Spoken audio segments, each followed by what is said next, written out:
सोलापूरचे तत्कालीन पोलीस आयुक्त अशोक कामटे यांच्या जयंतीनिमित्त अभिवादनपर कार्यक्रमाचं आयोजन करण्यात आलं होतं।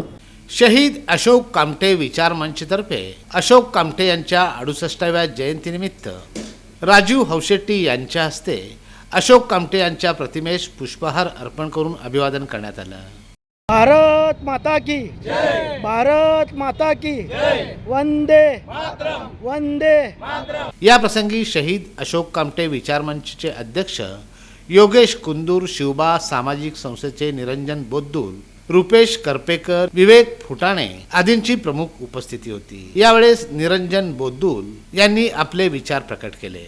या प्रसंगी मनोज मलकू नाईक, गिरीश विजापुरे, सतीश माणेकर, मल्लू नलोगल, राजू पालकर, कुणाल चौरे, अशोक तेलकर, राजू कलशेट्टी आदी मान्यवरांच्या उपस्थितीत कामटे यांची जयंती साजरी करण्यात आली।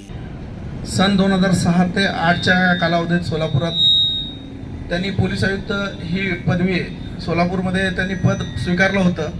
त्या काळानंतर 26 नोव्हेंबर 2008 रोजी मुंबई येथे झालेल्या आतंकवादी हल्ल्यात त्यांना वीरमरण आलं। त्यांच्या स्मरणार्थ सोलापुरात शहीद अशोक कामटे विचार मंच ही संघटना गेल्या 15 वर्षापासून काम करत असून भव्य रक्तदान शिबिराचं आयोजन करते। तरी हजारो शेकडो रक्तदात्यांनी शहीदांना श्रद्धांजली रक्तदानाने अर्पण केली आहे।